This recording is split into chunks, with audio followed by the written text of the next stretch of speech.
Teoría 6, semana 5. Esta es una clase junto con la anterior, no, con la clase número 3, que va a ser esencial para su curso de inmunología clínica, donde ustedes desarrollan técnicas, el concepto de antígeno y el concepto de anticuerpos inmunoglobulinas. Es esencial que lo tengan ustedes claro. Si no tienen el concepto claro, entonces van a tener dificultad en poder interpretar las diversas pruebas, por muy sencillas que esas sean, desde una simple aglutinación hasta una quimioluminiscencia, pasando por Lear, Wester, precipitaciones, látex, inmunocromatográficas, etc. Entonces, como decía un viejo comentarista, oído la música, jóvenes. Estos son los objetivos de la sesión del día de hoy. Vamos a comparar y vamos a ver si es lo mismo anticuerpos e inmunoglobulinas. Probablemente ustedes encuentren algo en el libro y yo les diga algo diferente. Entonces ustedes dirán, ¿quién miente, el libro o el profesor? Entonces yo le trataré de convencer que quien miente es el libro y no yo. Pero eso finalmente lo determinan ustedes. Hay que explicar la estructura de las inmunoglobulinas. Siempre ocurre algo que me resulta inexplicable. Le digo a los estudiantes, obligatoriamente va a venir una pregunta sobre la estructura de las inmunoglobulinas, cómo está construida una molécula. Y siempre en los exámenes es la pregunta que queda en blanco. Siempre. Es como en este examen de práctica. Les dije, va a venir una pregunta sobre de molaridad, normalidad que incluya densidad. La mayoría de ustedes no ha contestado. ¿No? Vinieron dos. Bueno, hasta dos acá. Y la mayoría de ustedes no contestó. A pesar que sabían que iba a venir. Eso es algo inexplicable, ¿no? Si a mí me dicen, ¿sabes qué? Usted se va a morir de aquí a 5 años. Yo digo, bueno, haré todo lo posible para no morir, ¿no? Pero ustedes parece ser que les gusta el peligro. Luego trataremos acerca de las clases de inmunoglobulinas y veremos las formas que estas estructuras están asociadas con las clases. Las propiedades biológicas, desde el punto de vista no tanto de su aplicabilidad en el laboratorio, sino desde el punto de vista biológico. Y finalmente, el origen de los anticuerpos policlonales y monoclonales. Esa es la sesión del día de hoy. Es una sesión relativamente larga. Desde el punto de vista conceptual, ya es un poquito más complejo de lo que hemos venido viendo, sobre todo por la parte que tenemos que tener algo de imaginación para entender el tema de las inmunoglobulinas y los anticuerpos. Bueno, eso es entonces el concepto de estos dos términos: la estructura, las clases, las propiedades y finalmente los anticuerpos poli y monoclonales. Primero, el concepto de anticuerpos e inmunoglobulinas.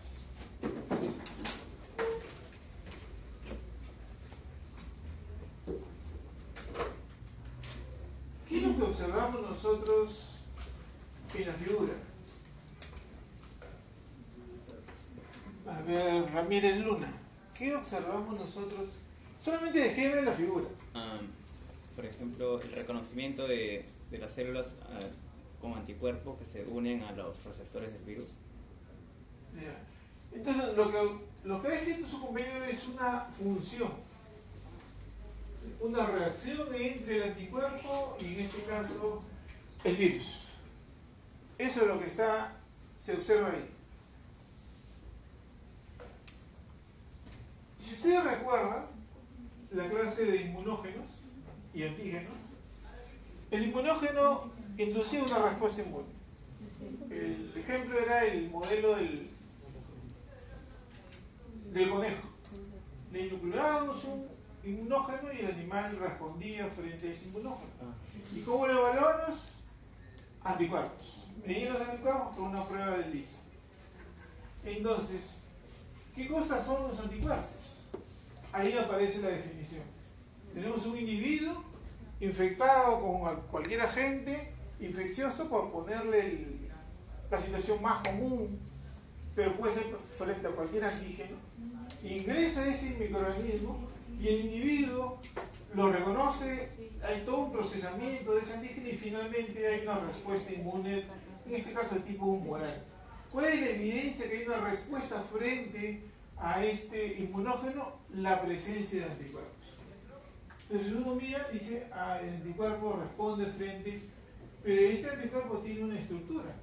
Y ahí tenemos una idea de cómo es la estructura. Pero lo que esencialmente evalúa el concepto de anticuerpo es la función que tiene este. En este caso frente a un inmunógeno. Y ya les decía yo en una de las sesiones que la célula que produce anticuerpos no son los linfocitos B. Son unas células que derivan del linfocito B con un proceso de diferenciación que son las células plasmáticas. Ahora, ¿dónde encontramos nosotros estos anticuerpos? Su ubicación natural, si se quiere, y más comúnmente asociada, es la sangre. Por eso es que cuando nosotros nos piden una evaluación de respuesta inmune humoral para diagnosticar una enfermedad, lo que nos solicitan es vaya al laboratorio, done sangre, y el tecnólogo, el técnico, nos toma la muestra en el tubo de tapa roja, deja coagular y en el suelo va a evaluar la presencia de anticuerpos contra lo que sospecha el médico tiene el individuo. Entonces lo que encontramos es en el suero de la sangre. Entonces en nuestra sangre está circulando los anticuerpos. Pero no es el único lugar donde podemos encontrar anticuerpos. En nuestra saliva hay anticuerpos. ¿Dónde más podemos encontrar? En la leche materna. Habíamos visto la sesión de la lectura número 1. La importancia de dar de lactar a la mujer al recién nacido. Ahí también encontramos anticuerpos. ¿Dónde más podemos encontrar anticuerpos? En nuestra mucosa. Por ejemplo, en la mucosa nasal, en la intestinal, hay células que van a producir anticuerpos. En situaciones no normales, es decir, en situaciones patológicas, puede haber anticuerpos en el líquido cefalorraquídeo. Entonces, nosotros detectamos esos anticuerpos como una evidencia de que algo está pasando en el individuo. Por ejemplo, un proceso infeccioso. Entonces, la detección de esos anticuerpos busca demostrar o asociar esos anticuerpos con la presencia del microorganismo. Pero no es una localización donde uno normalmente debería encontrar anticuerpos. Entonces, en las heces podemos encontrar anticuerpos, sí, porque esos han sido producidos en el intestino. Entonces, tenemos nosotros ubicaciones naturales donde deben estar los anticuerpos y ubicaciones donde no deberían estar, y en circunstancias patológicas uno puede encontrar anticuerpos. Por ejemplo, no encontramos anticuerpos en la orina, normalmente, pero en situaciones patológicas podemos encontrar anticuerpos en la orina. Bien, ya tenemos entonces la idea de qué cosas son los anticuerpos. Como cualquier otra molécula, los anticuerpos tienen que ser categorizados en un tipo de molécula. Será un ácido nucleico, será un ácido graso, será un carbohidrato, será una proteína. ¿Qué dice? ¿Qué será? Es una proteína. Es una proteína, aunque no es una proteína pura. Es una proteína asociada con un carbohidrato. Por eso la definición dice que las inmunoglobulinas son glicoproteínas. Pero entonces, ¿qué tiene que ver el anticuerpo y la inmunoglobulina? Por eso me está confundiendo. Es que las proteínas, como son los anticuerpos, pertenecen a familias de proteínas. Y los anticuerpos pertenecen a una familia llamada inmunoglobulinas. Es decir, los anticuerpos son inmunoglobulinas. porque pertenecen a esa familia de proteínas, son inmunoglobulinas. Ahora, hay que ver luego si esas inmunoglobulinas siempre son anticuerpos. Si fuese así, entonces los términos son intercambiables. Hablar anticuerpo, hablar de inmunoglobulina sería lo mismo. Y eso es lo que van a encontrar en los libros. Pero yo les voy a decir algo diferente. Y ustedes me creerán o no, no sé. Bueno, ¿cuántas cadenas observan ustedes ahí? ¿Cuántas cadenas observan? No, díganme las cadenas nada más. 4. ¿De qué color son las cadenas? Negro. Negras. Bueno, de repente está acordándose de su alma, pero no. Este color es marrón. Entonces, hay 2 marrones y estas son naranjas. Bueno, vamos a decir que son naranjas. Entonces, 4 entonces, son 4 cadenas. Y cuando decimos cadenas, significa que este es un polipéptido. Es decir, una sucesión de aminoácidos. Y todo constituye una proteína con 4 cadenas polipéptidas. Bien, entonces, esta inmunoglobulina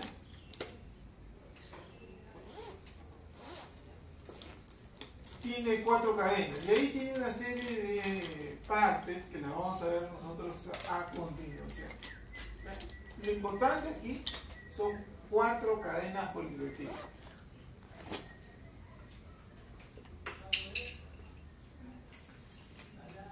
Ahora,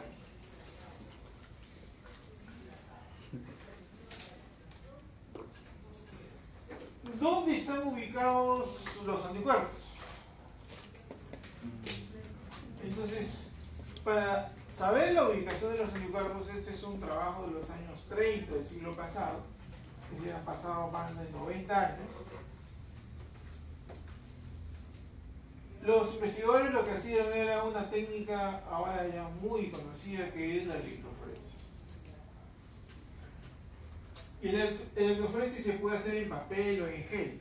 Entonces, en un extremo colocaban la muestra del paciente y lo sometían a corriente eléctrica. Entonces, las proteínas se desplazaban por su carga eléctrica. O bien se iban hacia el lado positivo, o bien se iban al lado negativo.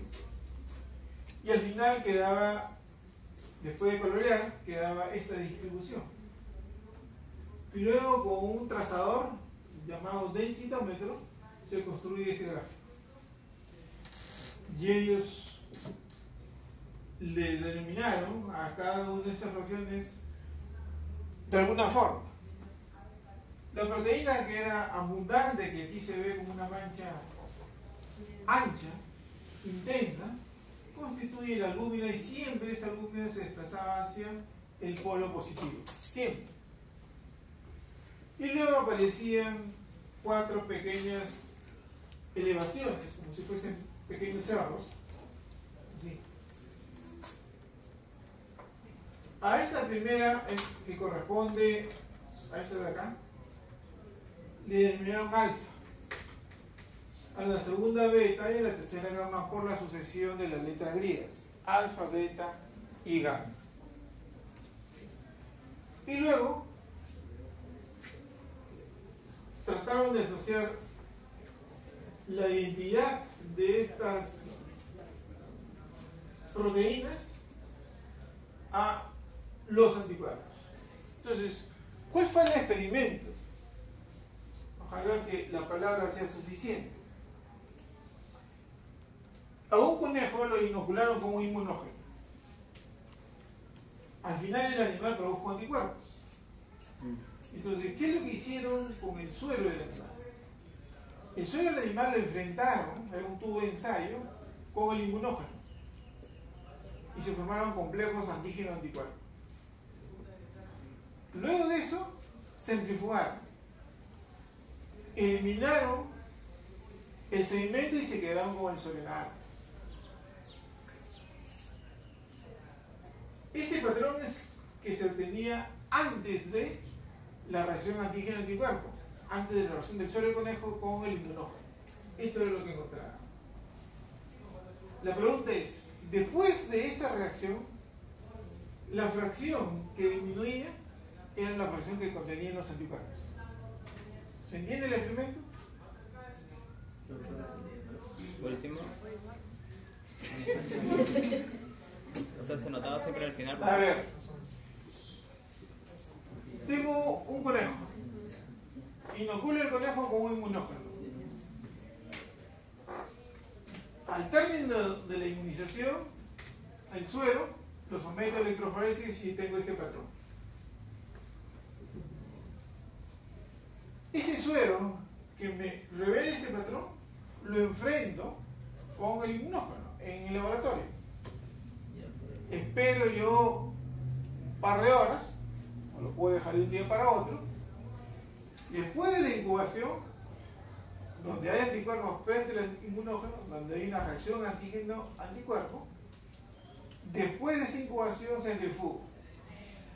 Entonces, aquellos complejos antígeno-anticuerpo son grandes.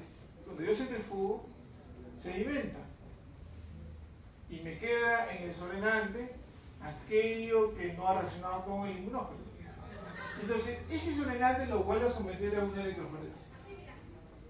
Entonces, los investigadores esperaban que alguna de estas bandas disminuyese. Y si alguna de estas bandas disminuyese, entonces en esa banda estarían los anticuerpos.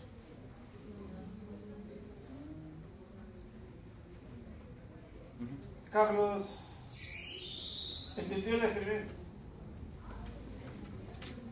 O sea, ellos querían, o sea, ya se sabía que lo que estaba sedimentado tenía ¿cómo se llama? La albúmina, por así decirlo. ¿Albúmina? No, Está usted todavía con Morfeo. Juan, ¿entendió? ¿Le quedó claro?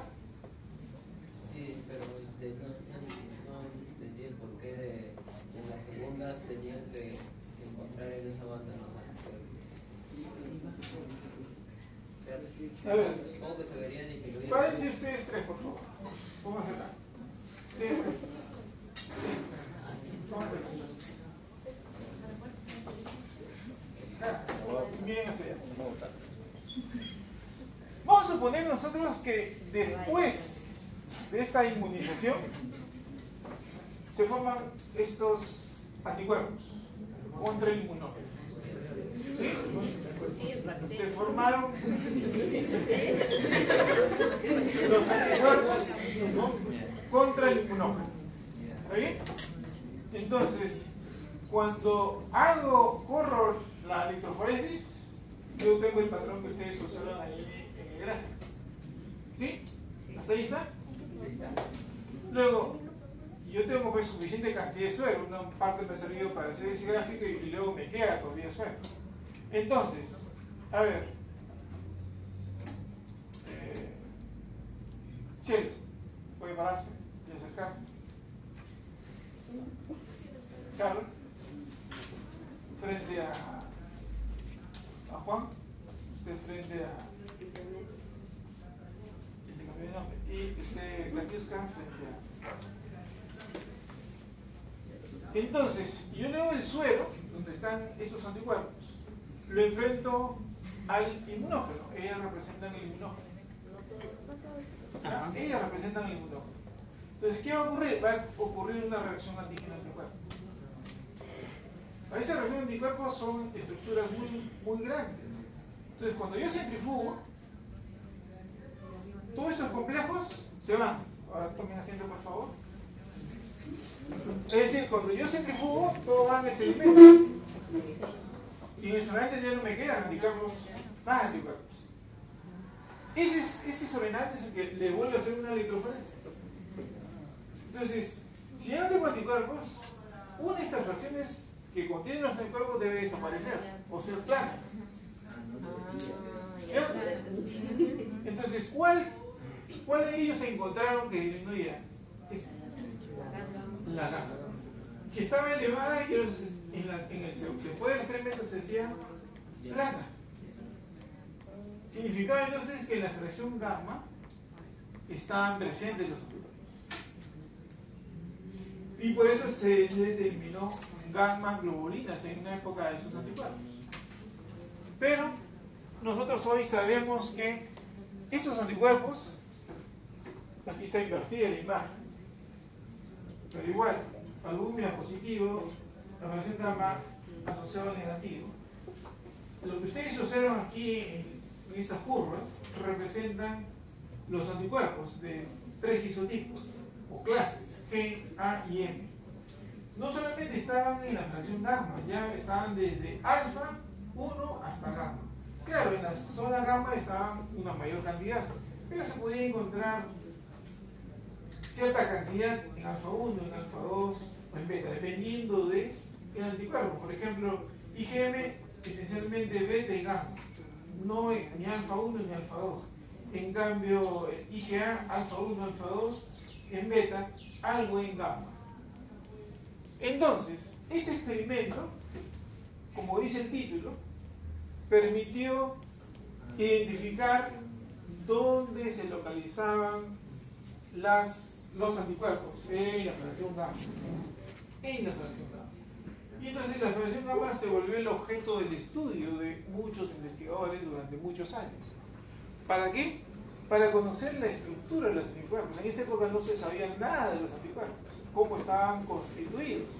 Se sabía de sus propiedades, se sabía que tenía esta movilidad electroforética, pero no se sabía su estructura. Y aquí lo que estamos hablando es la estructura, no estamos hablando de la función, de la estructura de las inmunoglobulinas, de los anticuerpos que son inmunoglobulinas. Todavía no hemos despejado la incógnita, entonces, si todos los anticuerpos, no, todos los anticuerpos son inmunoglobulinas, pero todas las inmunoglobulinas serán anticuerpos. Entonces, eso nos falta para poder determinar el uso indistinto de un término u otro. Veamos ahora, y después de esta parte de estructura, podemos responder la pregunta inicial. La estructura de las inmunoglobulinas.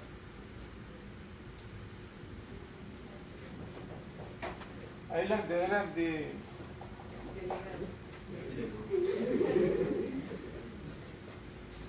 Lo primero es cuántas formas de inmunoglobulinas podemos encontrar en un individuo, en una persona.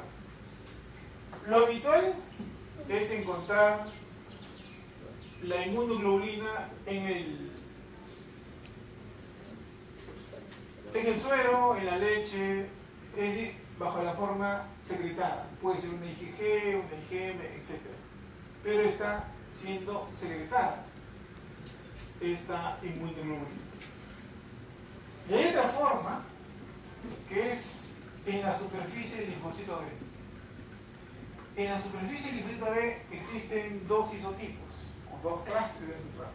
Uno es la IgM, pero la IgM como monómero. Cuando ya hablamos de un monómero son las 4 cadenas polipeptídicas.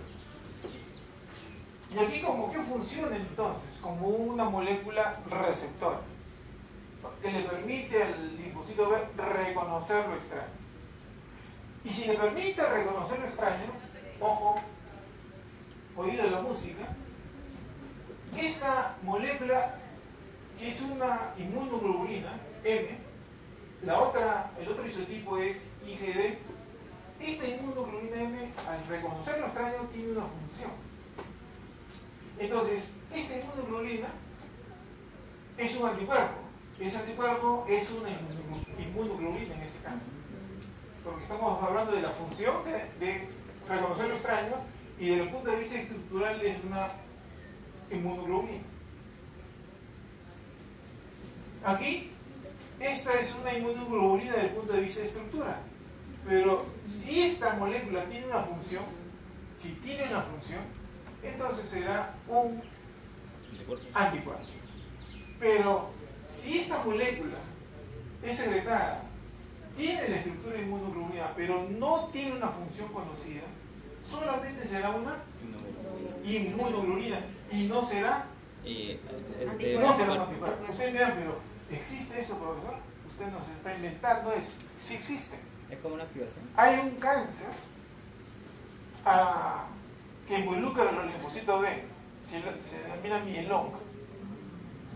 En mieloma nosotros encontramos inmunoglobulinas,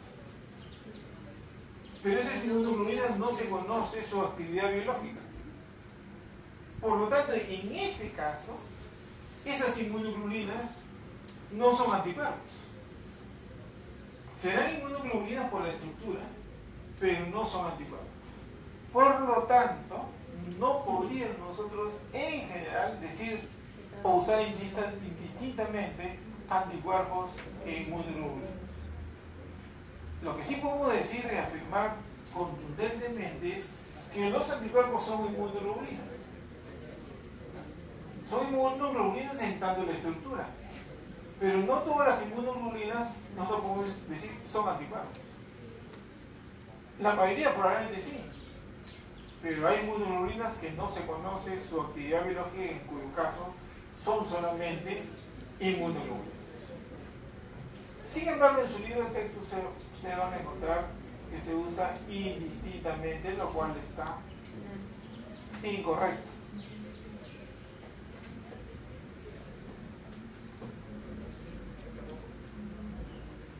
Ahora sí, con la disculpa de los daltónicos, vamos a mostrar nosotros a continuación ya en detalle la estructura de las inmunoglobulinas. La estructura, y miremos nosotros este gráfico, este de acá de la izquierda.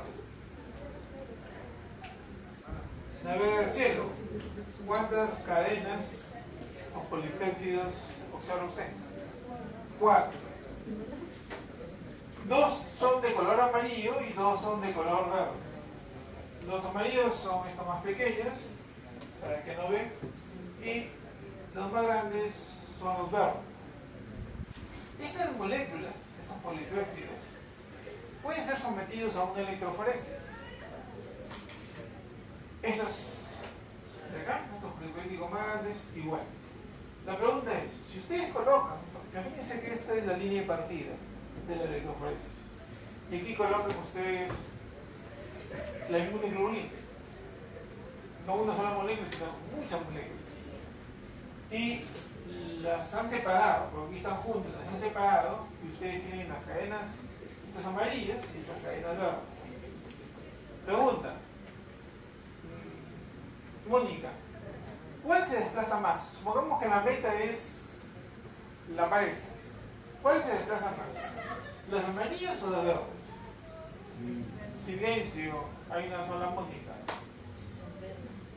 Las verdes se desplazan más. ¿Qué dice Olga? Las verdes se desplazan más. ¿Qué dice Daniela? Las amarillas. A ver, ¿quién dirime? A ver, Marife, para usted. Usted es la jueza. Las amarillas. ¿Por qué se desplazan más distancia, más rápido las cadenas amarillas? Porque pesan menos. Se desplazan más rápido. Las verdes son más pesadas, se demoran en desplazarse. A estas cadenas, entonces, por desplazarse más rápido, se denominó cadenas ligeras. Y hemos usado esta diapositiva porque ahí dice cómo se escribe ligeras en inglés. Empieza con L.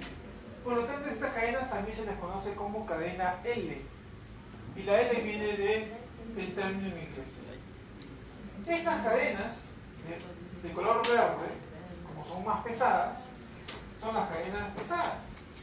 Y como pesado en inglés empieza con H, a estas cadenas también se le conoce como cadenas H. No existe, jóvenes, así usted lo lee en algún libro, en una revista cadena P para las inmunoglobulinas. O son N o son H, o ambas. Pero no hay cadena P. Es pesada, ¿sí? Pues una consulta, ¿y qué es lo que hace que se desarrolle tanto el iPhone? O sea, ¿cuál es la característica? El peso. El peso, solamente eso. Solo el peso. Ahora, la pregunta es, Daniela, ¿cuántas cadenas L tiene una inmunoglobulina y cuántas cadenas H tiene una inmunoglobulina? ¿Dos qué? No hay Dos. ¿Y que no. cuatro? Entonces, dos cadenas L, dos cadenas H. Y somos 8, ¿no? ¿Sí? Sí. Hoy día 8 de abril estamos haciendo esta clase. En el examen va a venir una imagen como esta y está siendo grabado por las 4 cámaras acá acerca de esto. ¿Ya? Bien, ¿qué más hay que destacar acá? Que las cadenas pesadas o cadenas H están unidas entre sí por lo que se denomina los puentes disulfuro. Puente disulfuro significa que en alguna parte de esta cadena pesada existen residuos de un aminoácido que tiene azufre, una cisteína, por ejemplo, y que hace un puente con otra cisteína al lado opuesto. En este caso estamos mostrando 2, pero luego veremos que ese número varía dependiendo del isotipo o clase de anticuerpo. Pero también existen enlaces disulfuros entre la cadena L y la cadena H. Acá. Bueno, ese gráfico estuvo sencillo, ¿no? Muy bien. Pasamos ahora al gráfico de la derecha. Ya implica una información de más complejidad que la anterior, pero no es mucha en realidad. ¿Cuántas cadenas observamos aquí, Juan? 4 cadenas, ¿no? 4 cadenas. 2 ligeras, 2 pesadas. Dale, pero hay algo particular en la cadena L y hay algo particular en la cadena H que no aparece en la imagen de la izquierda. ¿Cuál es esa particularidad que usted observa? No, dígame por colores, no, yo no sé de eso de variables. Rojo, azul. Rojo, azul. Entonces, tanto en la cadena ligera como en la cadena pesada aparece una parte de la molécula de un color diferente. Rojo, y el otro color es diferente, en este caso es azul. Hay rojo y el resto es azul. Estos colores diferentes están definiendo un sector del polipéptido. Ese sector o área se denomina un dominio. Un dominio. Y ese dominio de color rojo es el dominio variable o región variable. Dominio variable o región variable. Y en el caso de la cadena L, el otro dominio o región se denomina constante. En el caso de la cadena pesada, hay un solo dominio variable y hay, en este caso, 3 dominios constantes. Pregunto, en esta molécula que se denomina un monómero, ¿cuántos dominios variables observa usted, Ramírez Luna? ¿Cuántos dominios variables observa usted? Silencio, hay varios aquí, Rodríguez Luna. ¿Solo 2? Solo 2. Solo 2. ¿Qué dice André? 4. Entonces, 1, 2, 3, 4. Yo le he dicho en general, ¿cuántos dominios variables observan? 4. 2 que corresponden a la cadena ligera y 2 que corresponden a la cadena pesada. Sí. No sería como que equivalente, o sea, si es 2 aparte. No, yo no estoy hablando todavía de nada de equivalencia, eso todavía, nada. Lo único que le pregunté a usted, ¿cuántos dominios variables observan? Entonces, 1, 2, 3, 4, dicen no sabe contar, son 4. Estamos hablando de Pero 2 corresponden a la cadena ligera y 2 corresponden a la cadena pesada. ¿Sí? Siempre una molécula empieza, la proteína, con el aminoácido 1, eso corresponde al extremo llamado amino terminal. Este es el extremo amino terminal y al final sería aquí el carboxi terminal. Amino terminal, carboxi terminal. Este es el aminoácido número 1 y este es el aminoácido último. Entonces, hemos introducido el concepto de dominio variable y pesado, o región variable y región pesada, o constante también. Perdón, región variable o dominio variable y región constante o dominio constante. Pero ¿a qué se refiere con el aspecto de variable y constante? Antes de eso, yo le decía que en los años 60 había grupos que buscaban dilucidar cuál es la estructura de la molécula de anticuerpos. Una tarea muy complicada, pero había que tener bastante imaginación para finalmente lograr establecer un modelo y luego comprobar que ese modelo funcionase. En la zona, en el Reino Unido, hubo un grupo de investigadores, la cabeza de ese grupo recibió el premio Nobel, hizo varios ensayos y su aproximación fue usar tijeras moleculares. Y las tijeras moleculares son, para el caso de proteínas, enzimas. Entonces, ellos lograron obtener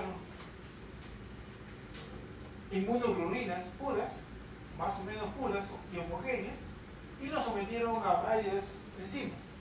Y aquí aparecen solamente 2 de esas enzimas. Una llamada papaína y la otra llamada pepsina.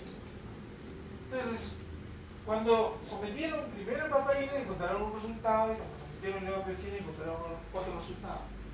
Estos resultados más otros que ellos tuvieron les permitieron plantear una propuesta de cómo sería la estructura de las inmunoglobulinas. Entonces, con papaína lo que encontraron fueron 2 fragmentos, este fragmento y este otro fragmento.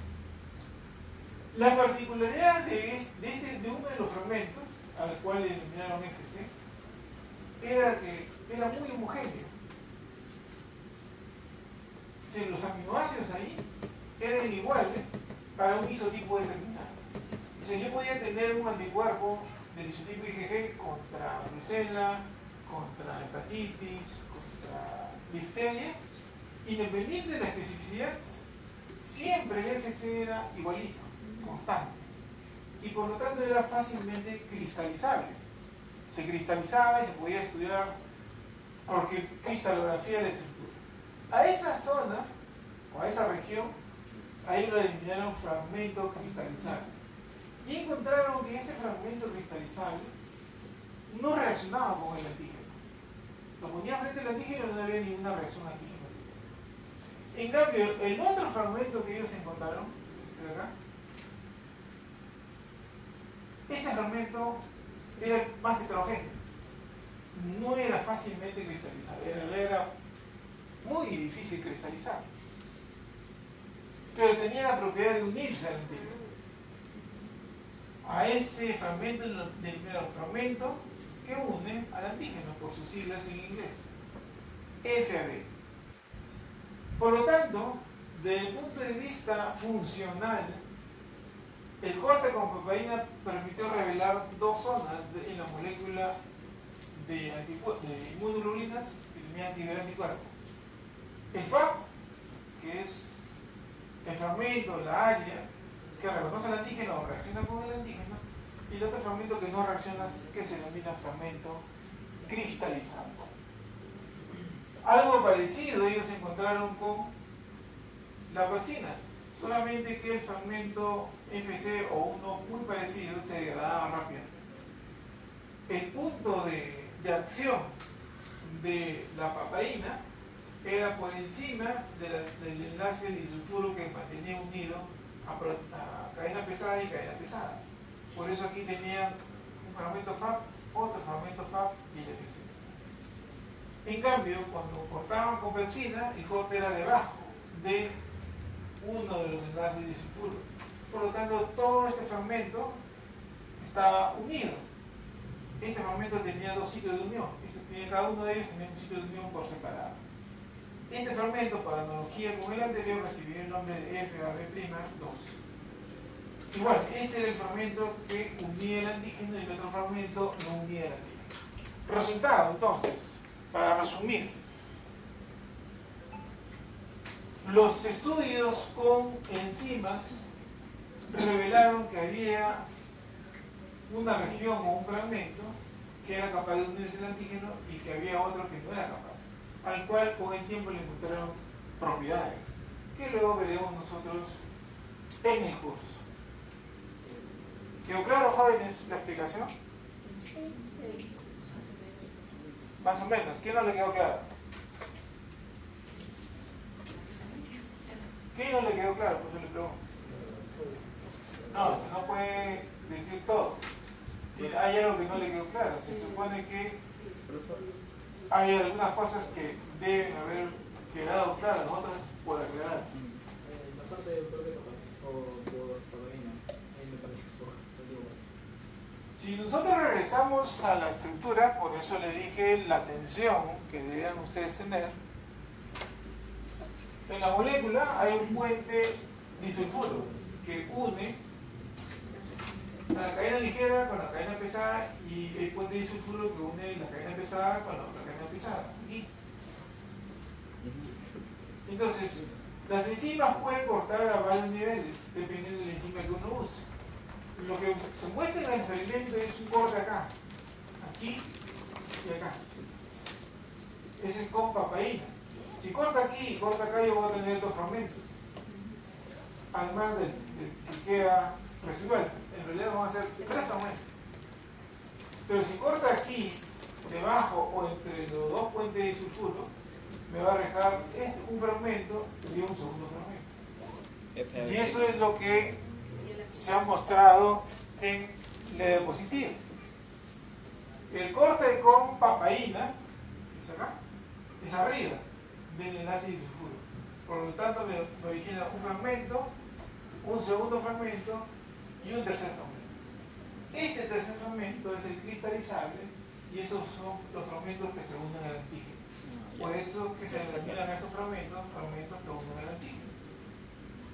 Y la pepsina corta por debajo de un enlace disulfuro. Por lo tanto, este fragmento va a ser junto, no va a ser separado, no va a haber tres fragmentos, va a haber dos fragmentos, este y el otro que se degrada.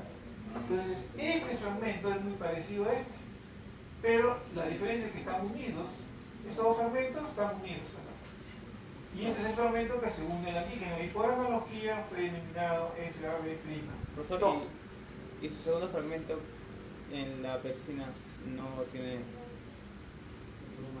no forma algo, no relaciona algo? ¿Cuál algo? Por ejemplo, ¿Este fragmento? en la papaína se nota el FAP y también su factor FC cristalizante. Pero ahí Claro. abajo en la pepsina También se genera un fragmento parecido al fragmento cristalizable, pero se degrada rápidamente. se Y pierde. ese no tiene actividad de reconocimiento de antígeno. Ahí. La actividad de antígeno siempre está asociada a esa parte de la molécula. Ahí. Y está asociada, si ustedes se dan cuenta, esa es la intención de quien ha hecho este dibujo, de mostrar las zonas que en este caso son amarillas, o no sé de qué color la ven ustedes, naranja, son los dominios variables. Son los dominios variables los que están asociados con el reconocimiento del antígeno, no los constantes. ¿Sí? Ahora, Daniela.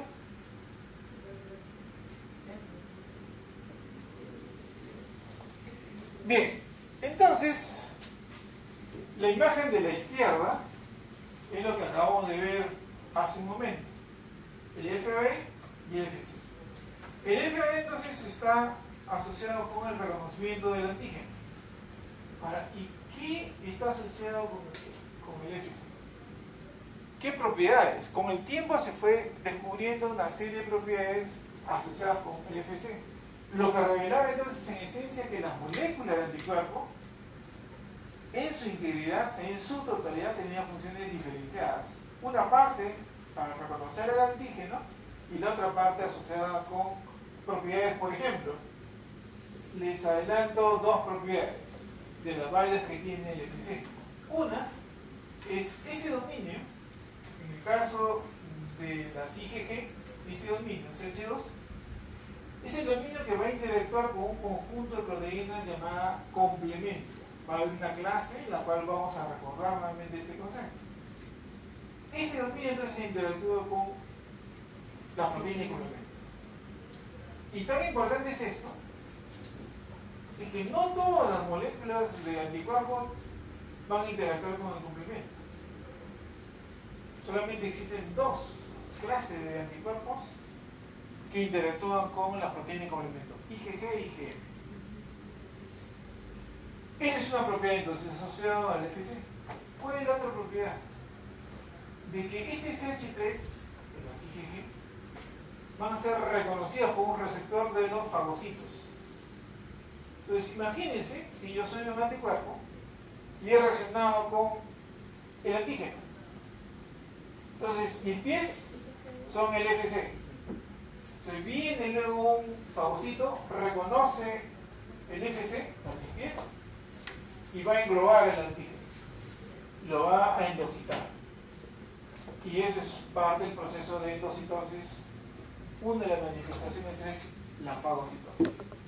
Es el anticuerpo, a la hora que reconoce el antígeno, puede provocar, favorecer la fagocitosis, en este caso por un fagocito. Entonces, dos de las propiedades asociadas con el FC.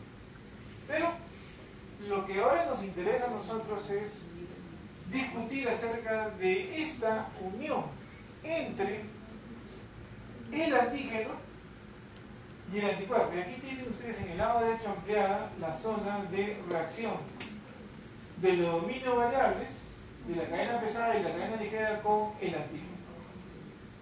Si ustedes recuerdan la clase de antígeno, dijimos que el anticuerpo no reconocía la totalidad del antígeno, sino reconocía zonas discretas, llamadas epítopes. Y ustedes observan aquí, este es el antígeno y este es su epítope. Esto que ustedes observan aquí de color morado y esto de color verde corresponden a el dominio, parte del dominio de una cadena ligera y parte del dominio de una cadena pesada. Dominio de la cadena variable de la cadena pesada, dominio variable de la cadena ligera. Estas partes variables de la cadena pesada y de la cadena ligera son las que van a reconocer el epítope. ¿Cómo? Vamos a ver. Pregunto, ¿quedó clara la explicación? Daniela. ¿Quién no le quedó claro?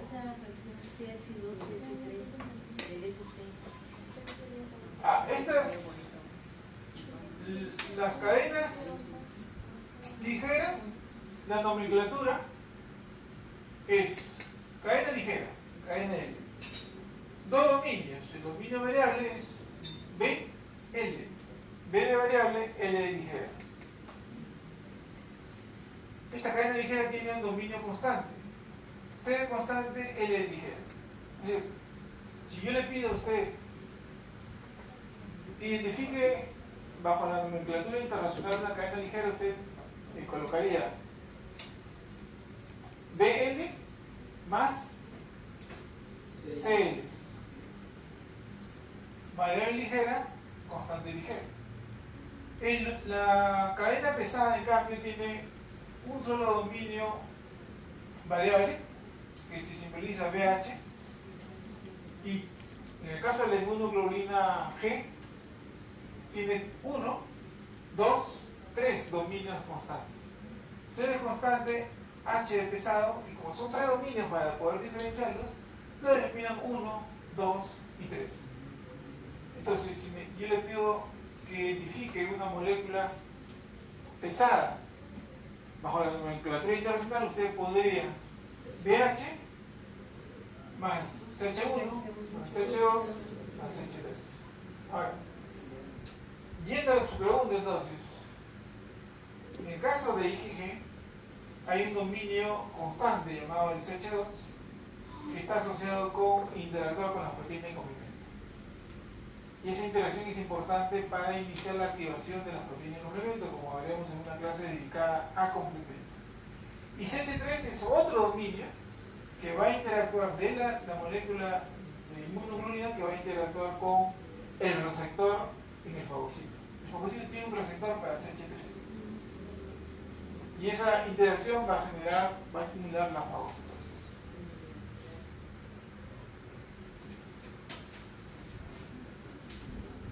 Aquí está la denominación del fragmento que une antígenos, por eso el acrónimo FAB, y el fragmento cristalizable, por eso FC. Andrea, cuénteme a ver de qué se trata la nueva información que usted trae.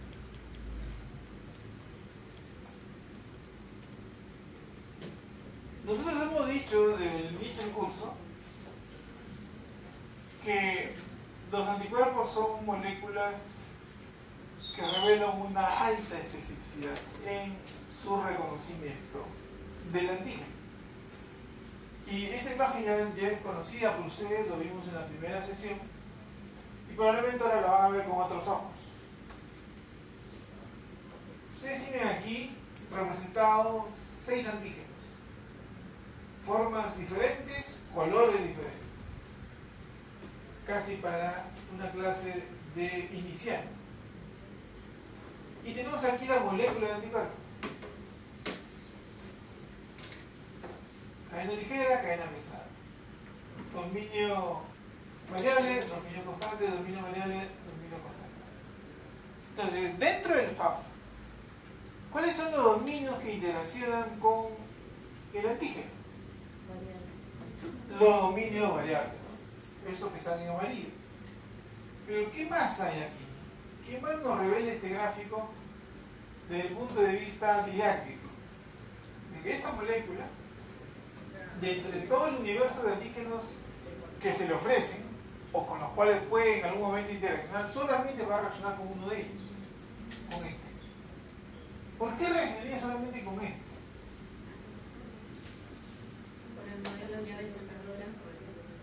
Ya, entonces, por la complementariedad.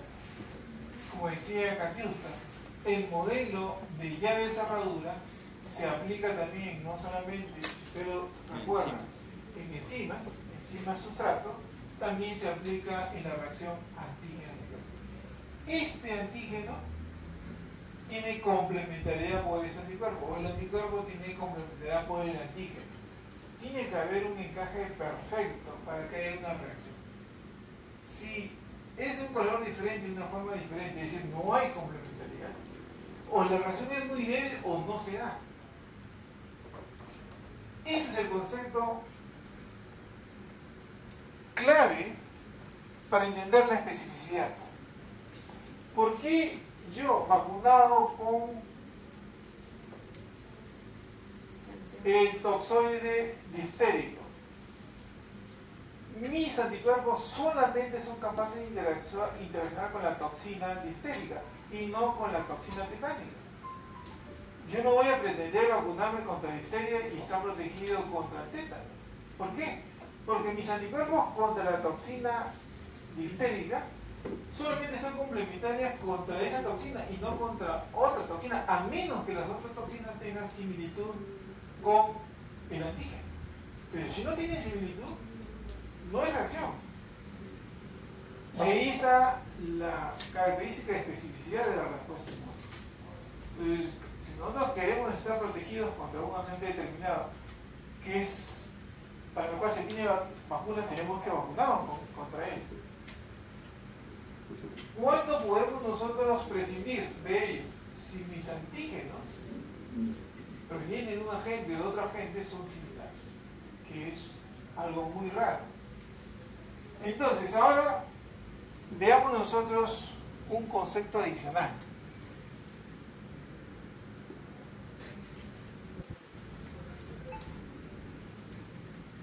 A ver, le voy a pedir una descripción. A ver, Ruth. En la imagen de derecha que aparece como ven, en relación a lo que hemos visto hasta ahora, ¿qué diferente encuentra usted?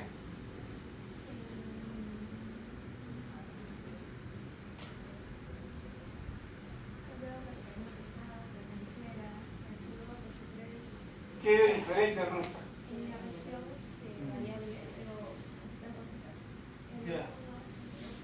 En las regiones variables, tanto de la cadena ligera como de la cadena pesada, se usaron unos rectángulos de color rojo. Este de aquí. 3 acá, 3 acá. Estos dominios son variables de por sí. ¿Qué significa que son variables de por sí? Si esta molécula fuese una IgG y su especificidad fuese el antígeno X, y yo tengo una IgG, este sería un IgG, que su especificidad sea del antígeno Z, los dominios constantes son igualitos en ambas. ¿Dónde se diferencian? En los dominios variables. Este me va a reconocer el antígeno Z y este me va a reconocer el antígeno X. ¿Dónde descansa? ¿En qué parte del dominio variable esa complementariedad? En estos rectángulos que aquí aparecen de color rojo y que se denominan CDRs o regiones hipervariables. CDRs lo vamos a ver el nombre completo en la siguiente diapositiva. Ustedes aquí, en este círculo, aparece la cadena L, estos 3 dominios, o perdón, estas 3 regiones, L1, L2 y L3, H1, H2, H3. Entonces, y hay un gráfico, que es el que vamos a ver, y con el que yo quiero hacer la explicación en primer término. Y eso lo pueden hacer en su casa. Ustedes tienen 2 manos. Entonces, con ayuda de una segunda persona les pueden pedir que les pongan en la mano, por ejemplo, una naranja. Entonces, y ustedes sujetan la naranja con ambas manos. Aquí, en el ejemplo que les estoy colocando, la naranja sería el antígeno y sus manos serían las cadenas, una de ellas sería la cadena ligera y otra sería la cadena pesada. ¿Pero qué dominio? Los dominios variables. Entonces sujetan entonces su antígeno, su naranja, con los dominios variables de la molécula anticuerpo. Tienen que ser los dominios variables de la cadena ligera y la cadena pesada. Así, lo sujetan. Y entonces, para poder sujetar, nosotros tenemos que usar normalmente los dedos, usamos los dedos. Sujetamos. Bueno, luego le piden a esa misma persona que retire la naranja y ponga en lugar de la naranja un limón. Pero ustedes no cambien la posición de sus dedos. Cuando le retiran la naranja y le ponen el limón se va a caer, porque no es complementario. Entonces, solamente esa naranja y sus manos son complementarias para esa naranja. Son complementarias para ese antígeno. Ahora, ¿y por qué ocurre eso? Porque yo estoy determinando una conformación con mis dedos que es complementaria a la forma de la naranja, el tamaño de la naranja. Si yo cambio el antígeno y pongo otro antígeno, no va a poder ser complementario, no voy a interaccionar. Porque yo no voy a cambiar de acuerdo al antígeno. Mi estructura tridimensional está determinada por los aminoácidos en esa zona. Y a eso voy. Aquí, en este lado, está representado lo mismo que está acá. Este es el epítopo. Este es la cadena ligera, el dominio variable. La cadena pesada, el dominio variable. Si ustedes observan, hay tres zonas, 1, 2, 3, en el dominio variable de la cadena ligera, y tres zonas en el dominio variable de la cadena pesada, 1, 2, 3. Estos 6 lugares son los responsables de la complementariedad, en nuestro caso de sujetar la naranja. Estos 3. Y esos 3, por cada cadena, es lo que habíamos visto nosotros en el gráfico anterior. 1, 2, 3, la cadena ligera, 1, 2, 3, la cadena pesada. ¿Y por qué esta zona está de color rojo? Porque esta zona es la que cambia los aminoácidos. Yo para esta molécula de anticuerpos tengo una composición de aminoácidos. Y esa composición de aminoácidos que varía en toda mi cadena L, varía mucho más en esas regiones denominadas CDRs, L1, L2 y L3. Y eso es lo que me va a determinar a mí una complementariedad determinada. Es decir, volvemos nosotros acá. Para este epítopo hay una composición de aminoácidos que cambia en toda esta región variable, tanto de la cadena pesada como de la cadena ligera, pero en estas zonas es donde cambia más, porque son las responsables de poder unirse al epítopo. Entonces, si yo saco este epítopo y coloco otro epítopo, no habrá reacción. Para que haya reacción una molécula con el otro epítopo, esa molécula tiene que haberse generado contra ese epítopo. ¿Y qué hace diferente esa molécula de la otra molécula? De anticuerpos. Son anticuerpos, pueden ser del mismo isotipo, pero lo que cambian son los aminoácidos en esa posición. Si cambian los aminoácidos en esa posición, cambia su forma del anticuerpo. Ahora sí se hace complementaria al nuevo antígeno.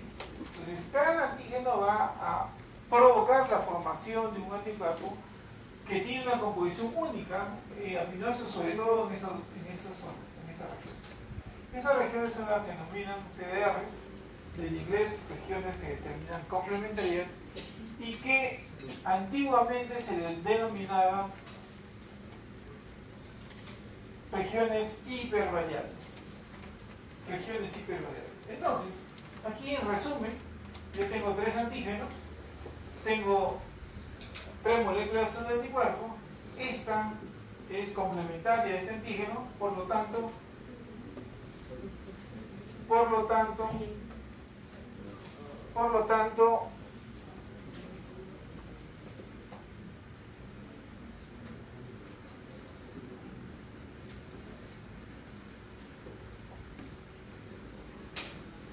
hay una reacción, un reconocimiento. Aquí la reacción no se da, y aquí hay una reacción débil porque hay algo de parecido en la estructura. Entonces, la especificidad de una molécula de anticuerpos por su epítopo descansa en primer lugar en los dominios variables de la cadena ligera y la cadena pesada. Y segundo, la alta especificidad que tiene la molécula de anticuerpos es debido a que tiene CDRs. Cada molécula tiene CDRs diferentes. Por eso es que encajan a una molécula diferente. A eso se resumiría entonces la explicación. Pregunta, jóvenes. Lo veo con preocupación en su rostro. Cada región intervariable siempre va a reconocer una sola estructura del epítopo. No puede reconocer. Salvo que el epítopo sea similar. Es decir, imagínense usted que tiene 2 parásitos que son de la misma familia. Trypanosoma cruzi y Leishmania. Entonces, como son familia, tienen antígenos en común. Si yo uso el parásito entero y uso el suelo de una persona que ha tenido Chagas, cuando yo enfrento el suelo de la persona que tiene Chagas con un trypanosoma, hay una reacción, como es de esperar. Pero si yo hago reaccionar el suelo de esta persona con Leishmania, también hay reacción. Bueno, ¿por qué reacción? Usted dirá, pero si usted me había dicho que hay una alta especificidad del anticuerpo, la especificidad existe. Lo que ocurre es que algunos epítopos de Tripanosoma cruzi también están presentes en Leishmania. Entonces estos anticuerpos que reconocen a los epítopos en Tripanosoma cruzi también lo reconocerán porque se repiten en Leishmania. Por eso es que la especificidad ahí de la prueba que desarrolla el investigador, la empresa, debe buscar que los antígenos del parásito a diagnosticar sean únicos para que no haya esa reacción cruzada, que hay reacciones contra uno y contra otro. Y de eso se trata el diagnóstico. Ustedes no saben la cantidad de grupos de investigación, de millones de dólares para buscar los antígenos, purificación, ahí está un campo en relación a buscar la mejor prueba. Y la mejor prueba, si usted está detectando anticuerpos, es seleccionar, buscar el antígeno que sea específico para el parásito o al microorganismo en general.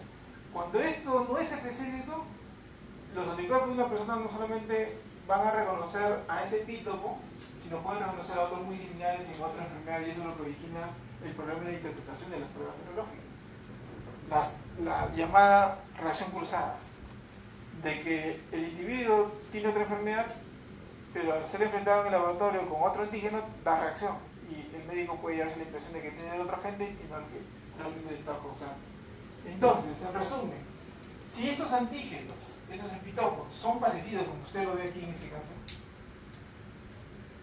el anticuerpo va a reconocerlos a ambos. Claro, aquí la fuerza de interacción va a ser mayor, la señal va a ser mayor, la densidad óptica, la línea de precipitación que usted observa, la señal y la prueba inmunocromatográfica, el formato que sea, la reacción va a ser más intensa.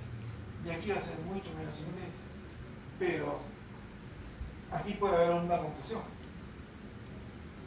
Si este antígeno, por ejemplo, yo estoy diagnosticando enfermedad de Chagas y reacciona también con Leishmania, entonces yo puedo tener una confusión desde el punto de vista de diagnóstico. ¿Qué es lo que tiene el paciente? ¿Leishmaniasis o tiene Chagas? Por un problema de que los antígenos se comparan. En cambio, este antígeno es muy diferente, entonces no hay problema en este caso. Entonces, como verán, este concepto tiene una implicancia enorme en el diagnóstico, en entender las pruebas, por qué una reacción es específica, por qué una reacción parcialmente específica, por qué una reacción es poco específica, es pobre. Entonces esa prueba no debe ser usada. No sé si quedó clara la respuesta. ¿Algo más, joven? ¿No? ¿Todo quedó claro? Entonces vendrá una pregunta obligada de esta parte. Como quedó claro, entonces obligados a preguntarme jóvenes. Bien. Las moléculas de anticuerpos son moléculas no rígidas. La mayoría de estas moléculas son flexibles. Encontraremos que hay algunas rígidas, pero hay otras son flexibles. La flexibilidad está aquí revelada, ¿no? Si los epítopos están muy separados, la molécula será capaz, por la región bisagra, de poder entonces extender lo que podemos llamar los brazos, o en las reacciones que reaccionan, a la lejanía de los epítopos. Si están cercanos, pues también podrán moverse por la bisagra a la zona donde están los epítopos. ¿Ya? Entonces, a eso se refiere con la región hinge o bisagra, la capacidad de la flexibilidad que tiene.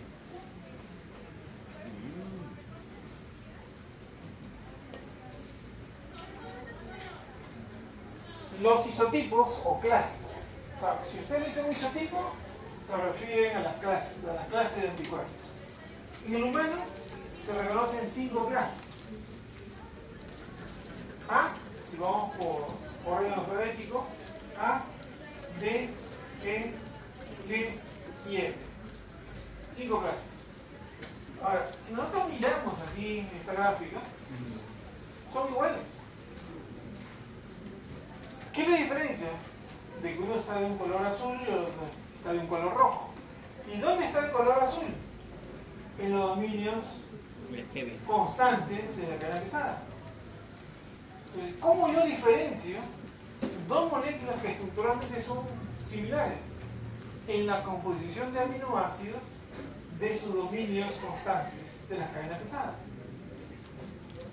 Entonces, para las IgG, esa composición de aminoácidos recibe una denominación que es gamma. IgG entonces está caracterizado por una sucesión de aminoácidos que permite identificar a esa inmunoglobulina como tal. Y esa cadena, o esa parte de la cadena, se denomina gamma. Entonces, todas las IgG tienen gamma. Todas las IgG son igualitas en lo que aquí aparece de azul. Lo propio ocurre con IgA. Todas las IgA tendrán una secuencia de aminoácidos similar y esa secuencia, esa parte de la cadena recibe el nombre de alfa. Y así para cada uno de los isotipos. Para G tendrá entonces un dominio, una región llamada gamma, M, mu y así sucesivamente. Es así entonces como puedo yo decir estoy frente a un IgG o estoy en IgA, a pesar de que estructuralmente sean similares las inmunoglobulinas.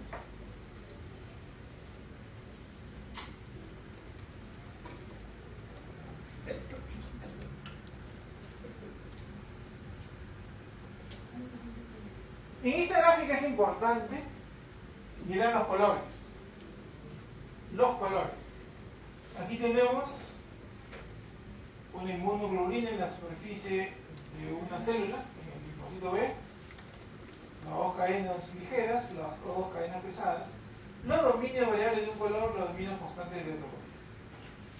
Y eso está anclada en la superficie del linfocito B.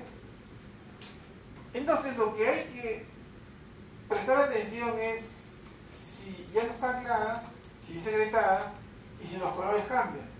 Incluso dentro de cada color si hay puntitos que aparecen en las gráficas que aparecen en la zona central. Y empecemos por la forma de cambio más sencilla de la molécula. Esta molécula funciona como un receptor y está entonces en la superficie de una célula, en el linfocito B. En algún momento esta molécula puede ya no estar en la superficie del linfocito, sino es secretada. Ya no está en la superficie de la célula, ya es secretada. Entonces una célula plasmática produce y secreta el anticuerpo. Entonces hay un cambio de membrana a forma secretada. ¿Cambia el reconocimiento del antígeno? No, la adquisición no cambia. El que esté como receptor o el que esté siendo secretada no cambia la especificidad. Si su especificidad es X, aquí seguirá siendo X. ¿Y cómo lo evidencio? El color de los regímenes variables sigue intacto, sigue igualito. ¿Qué más? Las funciones, sí, la función sí cambia. Aquí funciona como un receptor, aquí funciona ya no como un receptor, sino tiene otras funciones. Neutralizante, oxonizante, etc. Entonces sí cambia su función. Entonces, cuando ingresa un antígeno y un linfocito B se activa, ese antígeno tiene que haber previamente reconocido al antígeno. Luego, en una etapa posterior, se secreta el anticuerpo. Entonces, pasa de una situación o de un estado a otro. Ese es un cambio, entonces, durante la respuesta inmune adquirida de tipo humoral. Segundo cambio. ¿Cuál vamos? Ya, hasta acá.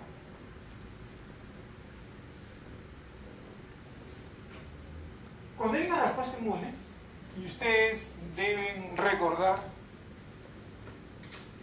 durante la epidemia, esa última, cuando nos hacían una prueba para saber si estábamos o no infectados, nos detectaban al principio IgM anti-SARS-CoV-2. Y eso tenía un significado. Y en otros casos nos detectaban IgG. Y eso tenía un significado. Y había un momento que pueden detectarnos a ambos, IgG e IgM. En la gran mayoría de los casos, el primer isotipo que se encuentra frente a un proceso del ingreso de un antígeno es IgM. Es decir, el primer isotipo que habitualmente voy a encontrar en un proceso infeccioso o no infeccioso frente a un antígeno extraño va a ser IgM. Y nuevamente eso tiene una implicancia en el diagnóstico. ¿Por qué tiene una implicancia en el diagnóstico? Porque en algunos procesos agudos, lo que yo voy a detectar no es IgG, sino es IgM. ¿Por qué, dirán ustedes, por qué detectamos IgM y no IgG o IgG? Porque es el primer isotipo de anticuerpo que se forma en la mayoría de los casos. Por eso yo detecto IgM. Si pasa el tiempo, ya dejó de producirse IgM. Ahora se produce otro isotipo. ¿Qué isotipo? Puede ser E, puede ser A o puede ser G. Entonces a eso se refiere este aspecto del gráfico. El cambio de isotipo. Estaba produciendo una IgM. ¿Y qué color tiene aquí el dominio constante de la cadena pesada? Azul. ¿Qué color tiene aquí el dominio constante de la cadena pesada? Naranja. Entonces hay un cambio de isotipo. Y eso es lo que estoy explicando. Entonces hay un cambio de isotipo. ¿La especificidad cambia? No cambia. Para el antígeno no cambia, sigue siendo la misma especificidad. A pesar de que cambia el isotipo o la clase, la especificidad no cambia. ¿Y cómo me doy cuenta? Si uno mira, los dominios variables, tanto la cadena ligera como la pesada, siguen siendo igualitos. No ha cambiado. ¿Cambian las funciones efectuadas? Sí. IgM, como vamos a ver, tiene ciertas funciones, la IgG, la IgA, la IG tienen otras funciones. Y por último, y no menos importante, es el tercer cambio. ¿Qué diferencia encuentran entre este dibujo y este otro? Al segundo le dio sarampión, profe. En este, solamente en las regiones variables muy bien apuntado, en las regiones, los dominios variables, tanto de la cadena ligera como de la cadena pesada, aparecen unas zonas punteadas. Esas zonas punteadas significa que ha habido un cambio de aminoácidos. ¿Por qué se produce eso? Porque hay un proceso conocido como maduración de la afinidad. ¿Qué significa la maduración de la afinidad? En mejorar la complementariedad del anticuerpo por el antígeno. Eso significa la maduración de la afinidad. A medida que pasa el tiempo, el reconocimiento del epítopo del antígeno va a ser mucho mejor. La afinidad, el reconocimiento del antígeno cambia, sí, mejora la afinidad. Las funciones efectuadas siguen siendo las mismas. Esto funciona como un receptor y sigue funcionando como un receptor. Si este llegase a ser segregada, mejoraría el reconocimiento del antígeno y las funciones efectoras. Si es el mismo isotipo, no cambiaría. Entonces, cuando hay una reacción inmune frente a un antígeno, imagínense ustedes frente a una brucela, frente al virus del dengue, se producen todos esos fenómenos.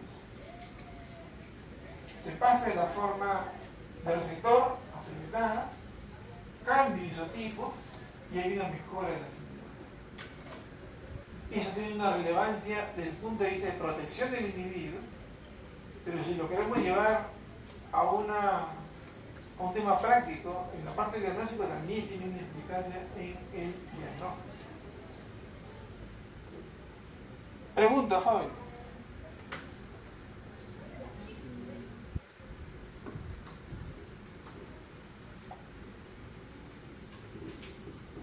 A esa maduración se le puede denominar algún inmunógeno, una inmunoglobina específica o sucede. No, sigue siendo la misma inmunoglobulina con actividad anticuerpo, el mismo isotipo, si no hay cambio de isotipo.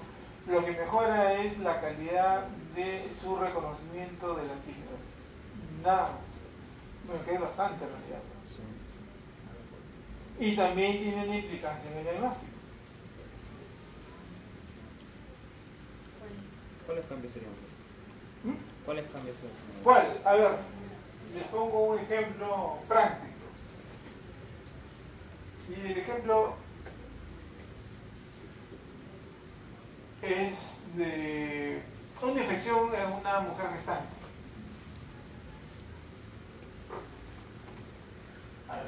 La infección por toxoplasma. Ustedes saben que una mujer que la única que tiene la capacidad de gestar puede infectarse con toxoplasma antes de gestar o durante o después. Si es durante el embarazo, el riesgo es para el feto, porque puede haber una infección transplacental. Entonces, cuando la mujer está en etapa de evaluación por el médico, y cuando hay una sospecha de un aborto, hay pruebas que el médico le solicita a la paciente. Una de ellas es descartar la presencia de toxoplasma. Entonces, hay un esquema convencional para hacer el diagnóstico de toxoplasmosis. Y hay una prueba que tiene que ver con lo que estamos ahora presentando, que es la prueba de avidez. La avidez no es otra cosa que la fuerza de unión del antígeno y anticuerpo, y es una expresión en la vida real de lo que es la afinidad. Entonces, si la mujer contrae la infección durante el embarazo, va a generar anticuerpos contra el parásito. Entonces uno le puede solicitar una muestra a la mujer y analizar sus anticuerpos y ver su afinidad, su avidez por el antígeno. Entonces yo les pongo la situación. Los dos escenarios posibles. Es un ELISA-avidez. Si yo hago ELISA-avidez para evaluar los anticuerpos generados en la mujer o sospechosos que se han generado contra el parásito, hay dos escenarios. Un escenario es que la avidez sea baja y el otro escenario es que la avidez sea alta. En cuál de los casos yo puedo decir que se trata de una infección reciente, es decir, durante el embarazo, y cuando ha sido una infección antes del embarazo? Cuando la prueba es una avidez alta o una avidez baja. Si alguien tiene la respuesta, levanta la mano. Porque si eso va a ocurrir, no significa que ese estudiante ha entendido la clase, o esta parte de la clase.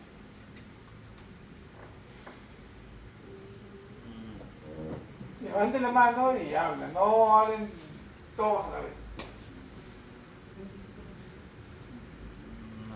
No entendí. A ver, María Fe. Cuando hay una respuesta elevada, quiere decir que está frente a una infección reciente, y cuando es una curva baja es cuando ya ha pasado tiempo de su infección. Estaríamos hablando de una EGM. Estaríamos hablando de una EGM. ¿Alguien más? ¿Alguien que salve el día? Ya están durmiendo, ya están cansados, empezando el día. ¿Nadie? A ver, Carlos. La detección de anticuerpos en alta concentración. No, alta avidez. Alta avidez a un inicio implica que hay presencia de IgM en ese momento, porque es la primera en presentarse. Y a lo largo lo que se va a formar es la presencia de anticuerpos. Entonces la avidez a mayor tiempo es más alta por la presencia de anticuerpos. Por eso, la pregunta es esa, ¿no? Le hago la prueba a la pestaña. Vamos a suponer que yo tengo una prueba de ELISA-avidez de alta, de un resultado elevado, es decir, que ha habido una fuerte reacción entre los anticuerpos de la mujer y el antígeno. ¿Qué me indicaría? Que su infección o la sospecha de infección es reciente o la infección realmente es pasada. Es pasada. Entonces, hemos dicho nosotros acá que al inicio hay baja avidez. Hay reacción, pero hay baja avidez. Entonces, con el paso del tiempo, esa avidez va mejorando, esa afinidad va mejorando. Entonces, si la mujer encuentra una reacción de alta avidez, significa que su infección es pasada, antes de que está esté gestando. Si su prueba sería de baja avidez, significa que su infección es reciente. Esa es la aplicación clínica de la prueba. ¿Pero qué? No hay pelos. No, como que siempre se denominaba que una infección reciente es IgM y una infección No, pasada eso es es. pero en este caso... Yo le sacaba, es que es Ajá. independiente del isotipo. Aquí no estamos hablando del isotipo. Aquí sí, no estamos hablando si es IgM, IgG. Yo estoy verificando en la prueba la presencia de anticuerpos que tenga una alta o una baja avidez. Una alta o baja afinidad. Para decir, hay una infección pasada y una infección reciente. Entonces, espero que el ejemplo haya podido resolver o resumir la duda. Las clases de inmunoglobulinas. Hemos dicho que son 5 clases: A, D, E, G y M. Y ahí están los monómeros. Aquí arriba están los monómeros.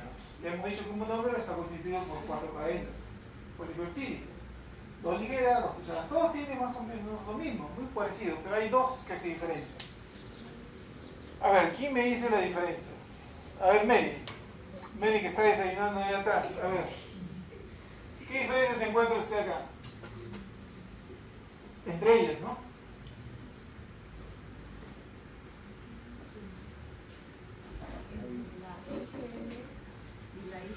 Y la IG tiene mucho parecido.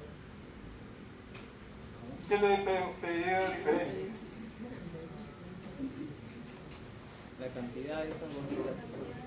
Ya, la cantidad de carbohidratos. Estos polígonos son carbohidratos. La cantidad de carbohidratos se diferencian entre ellos. Pero aparte de eso,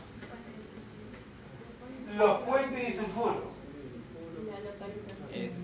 Ya, los puentes y sulfuro.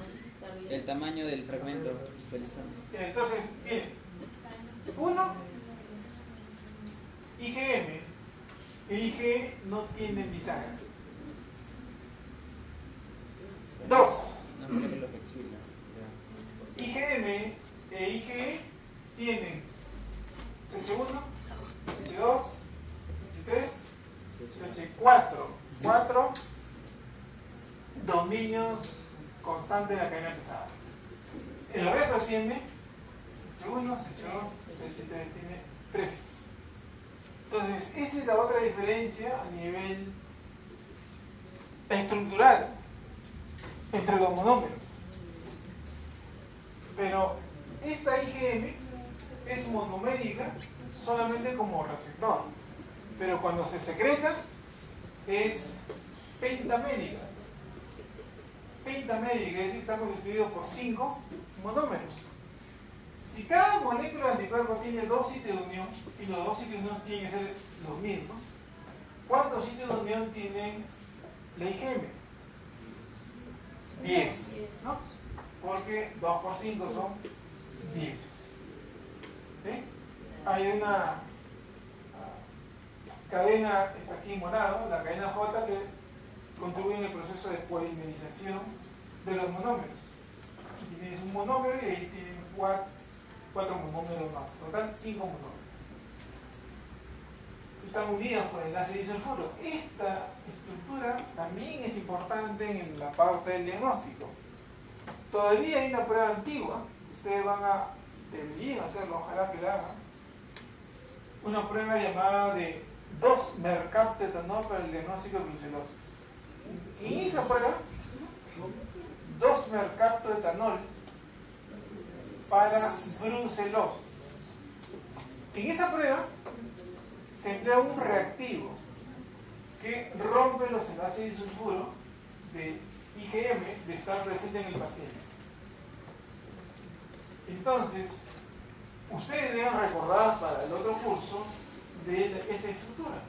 Cuando hagan esa prueba, porque con ese reactivo lo que se busca es actuar sobre IgM si está presente, porque no actúa sobre IgG a pesar que IgG también tenga el ácido de sulfuro, porque a una concentración determinada se rompen estos enlaces de sulfuro, se producen los monómeros y los monómeros generan que la molécula pierda sus propiedades.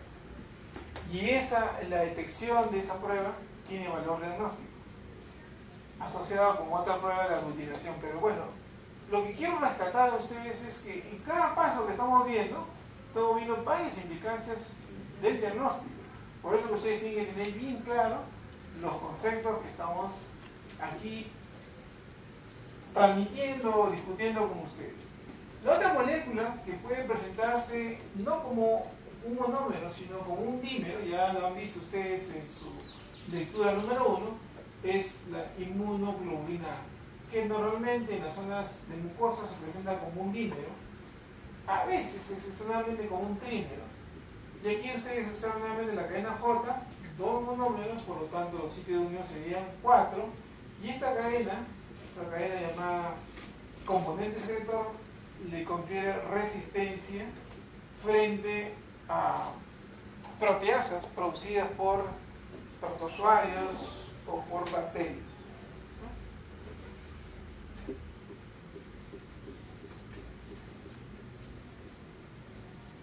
Bien. En la inmunoglobina A y la inmunoglobina E, les hacía falta el puente de disulfuro.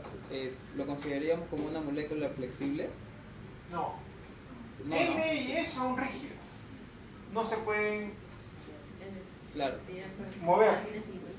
En cambio, las otras son flexibles.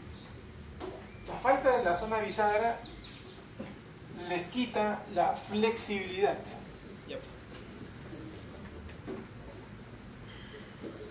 Los isotipos son las clases. Hay 2 de ellas que tienen subclases. Es el caso de IgA e IgG. IgA tiene 2 subclases, aquí aparece A1 y A2, y la IgG tiene 4 subclases, G1, G2, G3 y G4.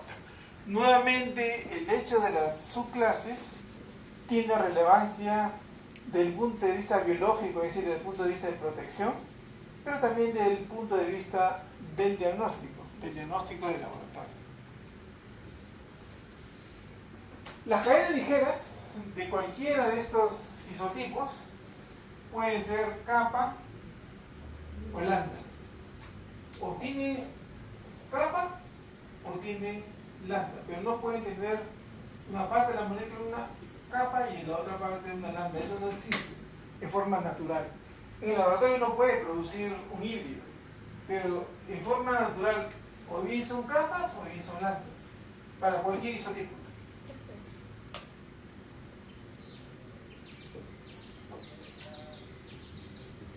Las propiedades biológicas. Aquí mencionaremos algunas de las propiedades, las cuales volveremos seguramente a revisar en la sesión número 10, cuando leemos la respuesta inmune frente al microorganismo. Aquí aparece una llamada neutralización. Se neutraliza partículas muy pequeñas.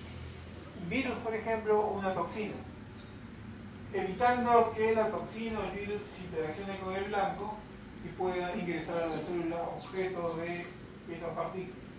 Neutralizar. Entonces, si ustedes observan, se ha unido el anticuerpo, ha evitado que alcance su blanco, y el fagocito tiene un receptor para el FC, lo que habían dicho dentro de las propiedades del FC, y eso favorece la fagocitosis.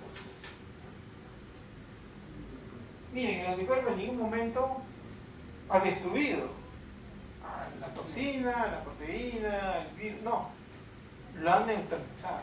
¿Cómo marcar? Lo han neutralizado.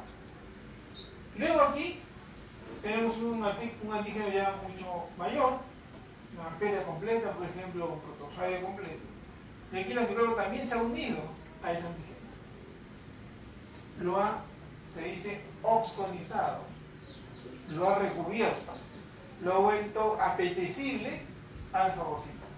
El fagocito tiene un receptor para el FC del anticuerpo, y eso le permite entonces aproximarse al antígeno y endocitarlo y eventualmente eliminarlo.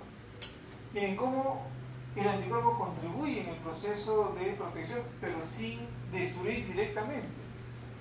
En Y entre estos dos ejemplos, neuralización y oxalización, el anticuerpo no está destruyendo directamente, está contribuyendo a la eliminación del antígeno, sí, pero no está destruyendo directamente. Y por último, aquí tenemos una tercera función, que como les dije en la clase de complemento, lo veremos con amplitud, es lo que se denomina la activación de complemento. Tenemos el antígeno, el anticuerpo reconoce el antígeno, y cuando se une el anticuerpo al antígeno, se va a exponer en la molécula del anticuerpo el sitio para que interaccione la proteína, el primer componente de la proteína de complemento. Ese dominio, en el caso, hemos visto, de la inmunoglobulina G CH2. Entonces CH2 se expone y el primer componente de complemento interacciona y luego se va a activar una serie de proteínas. El resultado final es que se va a formar en la superficie del antígeno, la bacteria, el protozoario, un poro, y eso va a originar la lisis del antígeno.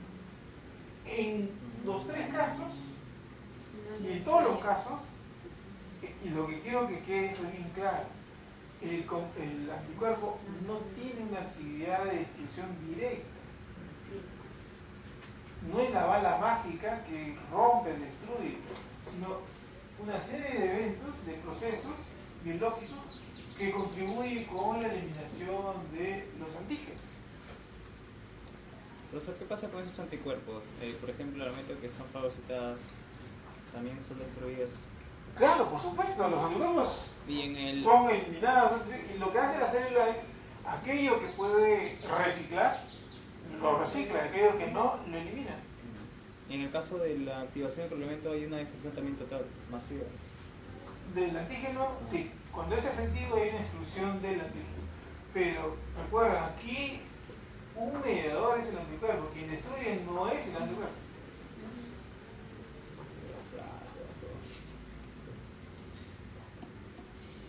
Y miraremos nosotros muy rápidamente algunas de las propiedades de estos anticuerpos que pertenecen a un isotipo determinado. En el caso de IgG, ya habíamos visto en la sesión de la lectura esta propiedad. Es el único isotipo que atraviesa la placenta. Es el único, no hay más. En animalitos hay. Y muchos de ustedes se equivocó, ¿no? Porque estamos hablando de humanos, pusieron IgE, ¿no? IgE era en ratones, ¿no? Se estaba evidenciando eso, pero no en humanos. Otra propiedad importante es esta, la capacidad neutralizante. Por ejemplo, cuando se forman antivenenos, esos antivenenos que uno los puede adquirir en caso de tener un accidente por arañas, por ofidios, está rico en IgG por la propiedad neutralizante que tiene, en este caso del veneno, que son proteínas. Es uno de los isotipos que activa el complemento, no todos activan el complemento. Y la otra es esta, ¿no? La opsonina recubre, entonces, e identifica al patógeno que debe ser eliminado por el sistema fagocítico. Y existen muchas otras propiedades asociadas con la inmunoglobulina, y aparecen las principales. Estas son las 4 subclases de IgG. Miren, la gran diferencia esencialmente está en la región bisagra por el número de puentes disulfuro y algunas otras características que vamos a ver a continuación están asociadas con la composición de sus aminoácidos en las regiones constantes. Miren estas propiedades. Veamos solamente una de ellas, por una cuestión de tiempo. ¿Cuál es el mejor opsonina?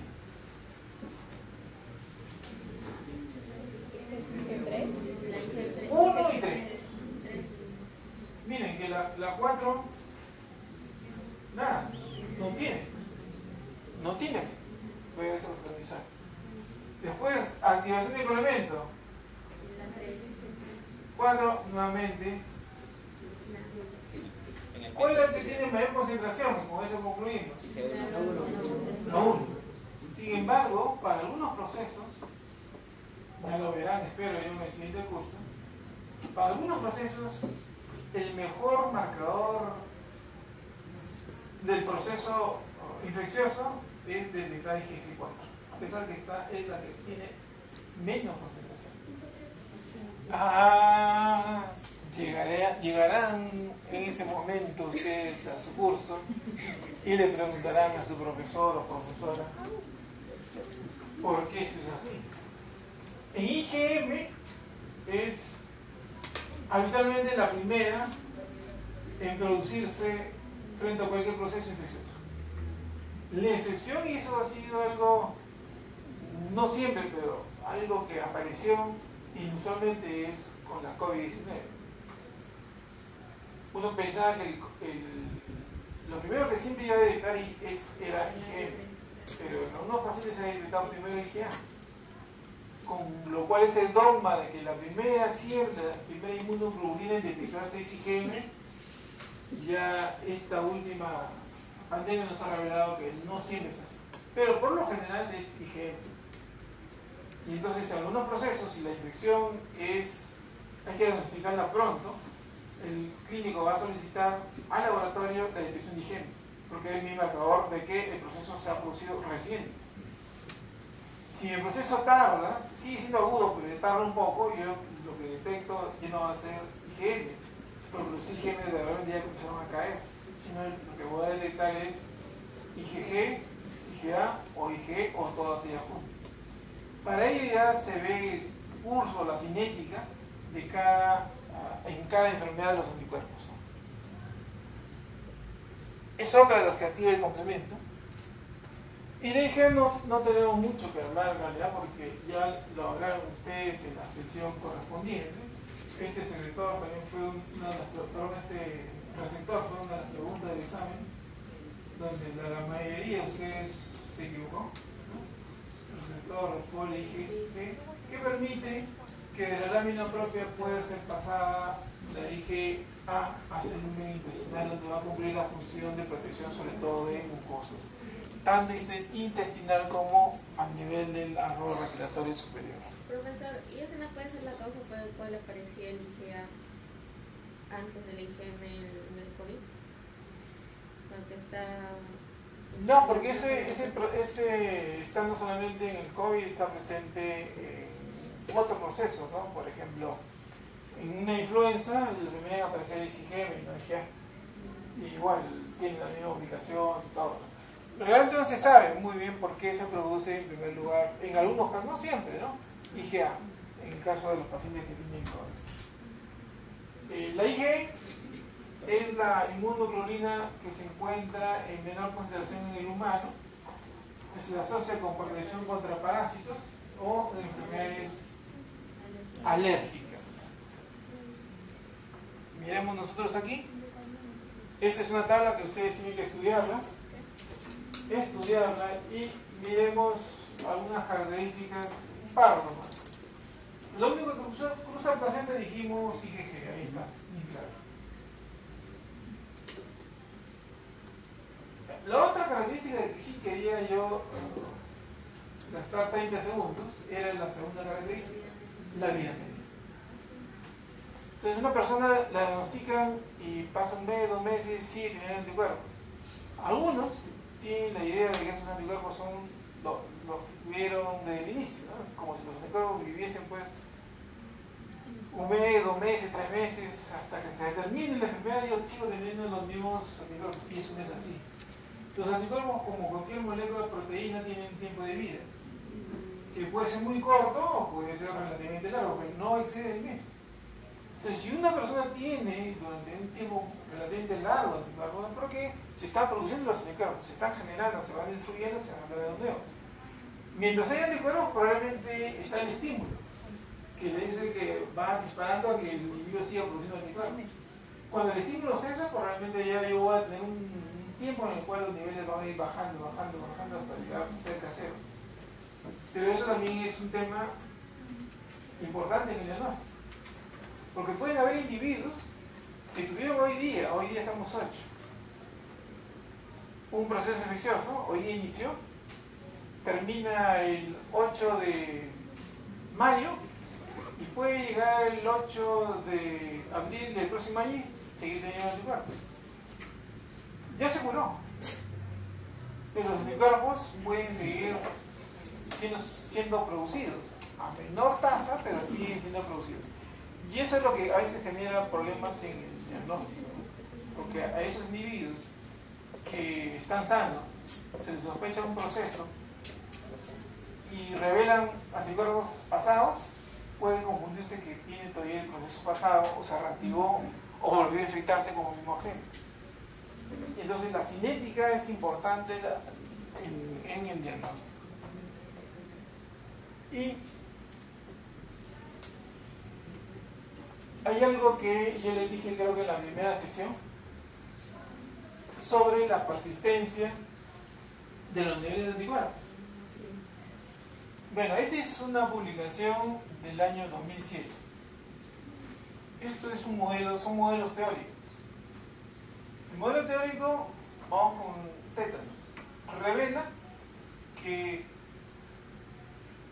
los anticuerpos protectores en un individuo durarían 11 años. ¿Qué dice la vía práctica? Cada 10 años debemos vacunarnos. O sea, el modelo predice lo que ocurre. ¿Por qué? Porque los niveles caen. Y los niveles caen porque las células productoras disminuyen, cada vez producen menos o se mueren. ¿Qué nos queda? La célula de memoria. Entonces tenemos que vacunarnos nuevamente para que las células de memoria se diferencien de la célula plasmática y vuelvan a producir anticuerpos que no van a proteger. Entonces, cada 10 años, ustedes, que es el sector salud, tienen que vacunarse. Eso lo recomienda la norma del Ministerio de Salud. Ahora, ¿qué ocurre con el modelo con viruela? El modelo con viruela nos dice que los niveles de anticuerpos que pueden estar circulando en un individuo son 92 años. Significa que si yo me vacunase hoy día, y yo recién he nacido hoy día, entonces probablemente durante toda mi vida no necesite yo vacunarme nada más. Lo mismo ocurre con el sarampión. ¿Cuánto tiempo dura? 3.014 años. Entonces, cuando yo tenga 3.000 años, todavía tengo anticuerpos contra el sarampión. ¿No? Eso es lo que dice el modelo. Entonces, significa que este virus genera células plasmáticas de larga duración. Es decir, 3.014 años significa toda la vida. Ustedes reciben las 2 dosis o han recibido las 2 dosis, significa que no deben vacunarse más. Pero estos anticuerpos son porque se están generando, ¿no? Porque hay células plasmáticas productoras y son células plasmáticas de larga vida. No son los mismos anticuerpos que cuando ustedes recién lo vacunaron, produjeron, ¿no? Esos anticuerpos ya no existen. Se degrada como cualquier proteína. Pero se generan células plasmáticas de larga vida. ¿Eso depende de quién? O sea, de que... Eso depende de muchos factores. Depende de la gente, depende de la respuesta del propio individuo. Pero en términos generales, la vacuna contra el sarampión es una vacuna germen vivo atenuado. Cuando es un germen vivo atenuado es una potente respuesta. Y en el caso del sarampión, el tiempo de vida de esas células plasmáticas es larga. En cambio, en el caso del COVID, por ejemplo, por el tipo de vacuna que se han fabricado, el tiempo de vida de las células plasmáticas es corto. Es por el tipo de vacuna, el modelo que se emplea. Entonces, al cabo de 8 o un año, es lo que se sabe hasta ahora, los niveles caen. Probablemente las células plasmáticas dejaron de producir o se murieron. Entonces, ¿qué hay que hacer? Bueno, si queremos tener niveles protectores, vacunarnos para que las células de memoria se reactiven, lleguen a células plasmáticas y vuelvan a producir. Entonces, depende de la gente, cómo se produjo la vacuna y obviamente el nivel constitutivo, ¿no? De repente yo puedo tener anticuerpos 3.000 años, usted de repente tiene 2.000 años. Claro. O sea, estamos cerca, pero es diferente, ¿no? Cerca de un milenio. Y esto es en relación a la edad. Eso era... Aquí, en el momento en que es concebido una persona, aquí en el momento que nace. Miren, tempranamente ya se producen anticuerpos. Miren, antes de los 6 meses, en realidad a partir del 4.º mes, o un poquito antes, ya se pueden producir anticuerpos. Si una persona o una mujer gestante nuevamente es infectada, el producto de su concepción es infectado también por una infección transplacentaria. Entonces, el feto puede ser una respuesta contra el antígeno. Ustedes observan aquí. ¿Qué hizo Tito? No. IgM. Ahora, puede producir IgG también.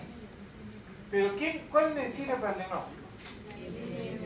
La IgM. ¿Por qué? Porque el IgG puede ser, aquí en el recién nacido, puede ser que ha pasado de la mamá por la placenta a él. Pero el IgM no pasa por la placenta. Entonces, si yo le detecto al nacer IgM, es porque él la produjo. No porque la mamá le pasó ese isotipo. Entonces, en el caso de VIH, por ejemplo, de una mujer seropositiva, el niño no puede ser diagnosticado por serología 18 meses. ¿Por qué? Porque todavía tiene anticuerpos maternos del isotipo IgG. ¿Por qué? Ese pasó. Y si nosotros diagnosticamos al niño al nacer a los 6 meses, puede ser un seropositivo. Pero no es porque esté infectado, sino son los anticuerpos maternos que pasaron por la placenta. En cambio, si yo detecto un IgM contra un parásito que pasa por la placenta, yo puedo decir que sí, efectivamente es una infección congénita, ¿no? O sea, en el transcurso de la gestación la mujer se infectó y el parásito de la gente pasó al niño y el niño está infectado.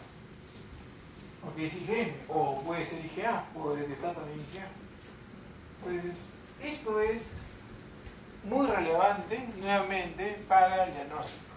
Profesor, o sea, para detectar VIH solo se tiene que hacer con IgG. Claro, porque es el mejor marcador, pero no se hace en los 18 meses. Entonces, normalmente lo que se hace es biología molecular, detección de DNA. Y ya para concluir, están mirando mal ustedes. No me dicen por su culpa. Lo que había preguntado hace algunos minutos atrás, Carlos, ¿no? Aquí vamos a tener el antígeno A, B y C. De aquí la respuesta de los hospederos frente al antígeno. Y esta respuesta va a reconocer 3 epítopes, X, Y y Z. Entonces un anti-X, un anti-Y y un anti-Z. ¿Qué observamos? Una perfecta complementariedad.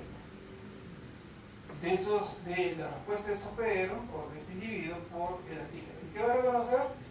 Estos 3 epítopes. Entonces la reacción va a ser complementaria y seguramente yo voy a iniciar una densidad óptica elevada o una reacción antígeno grumos intensos, bien formados, etc. ¿no? Eso es lo que yo voy a visualizar en la prueba celulosas. Y vamos nosotros al otro extremo, acá. Al antígeno C. El anticuerpo, o sea, aquí no se formaron anticuerpos que sean, perdón, estos anticuerpos contra A son enfrentados con el antígeno C. Entonces, este anticuerpo no reconoce este epítope, no se parece en nada. Este otro anticuerpo tampoco se parece en nada. Mejor dicho, el epítope no se parece en nada, entonces el anticuerpo no reacciona. Y finalmente este otro epítope no se parece en nada, entonces el anticuerpo no reacciona. El resultado aquí es no hay reacción. ¿Cómo voy a evidenciar? No hay aglutinación, la densidad óptica es casi cero. Esos son los extremos. ¿Qué ocurre si yo tengo un antígeno B que es diferente del antígeno A? Imaginen que este antígeno sea, en el caso que habíamos visto, tripanosomo druso, y que este antígeno B sea leishmania. Son dos parámetros diferentes, dos entidades diferentes. Entonces, si yo enfrento estos anticuerpos con este antígeno, yo esperaría que no haya reacción. Pero, ¿qué ocurre? El pepito PY es compartido por los dos. Entonces, ¿el anticuerpo de esa persona va a reaccionar con este antígeno B? Sí. Y no es porque el anticuerpo no sea específico. El anticuerpo sigue siendo específico. El problema está en que este antígeno se está repitiendo. Este epítope se está repitiendo en esos dos antígenos diferentes. Entonces, aquí hay reacción, porque es complementario. Aquí no hay reacción porque no hay complementariedad. Y aquí hay una reacción débil porque se parecen algo, ¿no? Y entonces, ¿cómo yo voy a evidenciar aquí? Voy a observar densidad óptica, sí. Tal vez no es igual en esa medida, pero sí voy a observar densidad óptica. O si es una prueba de aglutinación tipo látex, tipo aglutinación bacteriana o parasitaria, voy a observar un grado de grumos, ¿no? O densidad óptica. Entonces, esto se denomina reacción cruzada.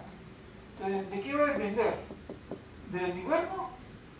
De la calidad de mi antígeno. Mientras mi antígeno sea de mejor calidad, yo voy a tener una reacción cruzada cada vez menor. Bien, jóvenes, nos quedó corto el tiempo. Sí, ya eso lo vemos en la sesión siguiente. Porque ahorita